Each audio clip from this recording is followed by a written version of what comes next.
इधर अभी हम लोग का 100 फार्मर्स पार्टिसिपेट किए हैं। 100 से हम लोग पहले तो 100 का सोचे थे, लेकिन अभी वो कुल मिला के 112-13 फार्मर्स आए हैं।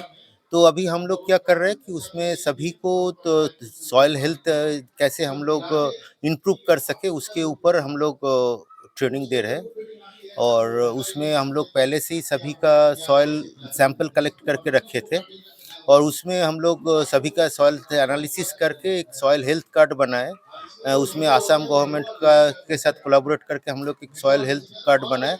वो हम लोग सभी फार्मर्स को डिस्ट्रीब्यूट कर रहे हैं, ताकि ऐसे एक सॉइल हेल्थ कार्ड रहेगा जो सभी फार्मर्स को दिया जाएगा। इसमें हम लोग देख सकते हैं कि कौन कौन सा न्यूट्रिएंट उसमें सही है, कोई कम है तो वो भी मार्क किया हुआ है, और नीचे में उसमें कैसे हम लोग सॉइल हेल्थ को इम्प्रूव कर सके वो भी बोला जाएगा, लिखा हुआ है। तो किसान भाई बहन क्या कर सकते हैं कि उसको फॉलो करके अपना जो, और उसमें वो लोग जो खेती करते हैं उसके हिसाब से रिकमेंडेशन भी है, तो वो लोग जो खेती करते हैं उस हिसाब से अपना सॉइल हेल्थ को इम्प्रूव कर सकते हैं।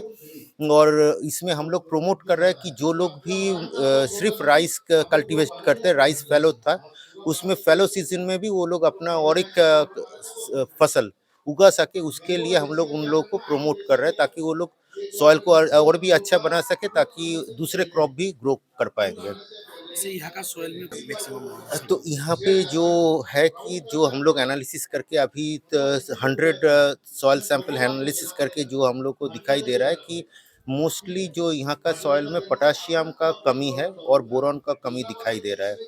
तो क्योंकि यहाँ पे ज़्यादातर ऑर्गेनिक फार्मिंग किया जाता है, तो इसीलिए पोटाशियम का कमी होना एक मतलब एक एक्सपेक्टेड था। तो अभी हम लोग को क्या करना है कि क्योंकि यहाँ पे हम लोग एमओपी का अप्लाई नहीं करना चाहते, तो मैं इसमें बोलना चाहूँगा कि आप लोग थोड़ा जो कॉल घास है, तो कॉल घास को उसको वर्मी कंपोस्ट बनाइए और उसको अप्लाई करेंगे, तो उसमें भी मिट्टी में बहुत सारा पोटाशियम आ सकता है। ये मैं सभी को मतलब रिकमेंड करूँगा कि आप लोग इसको एकदम इमीडिएटली उसको फॉलो कर किए करें।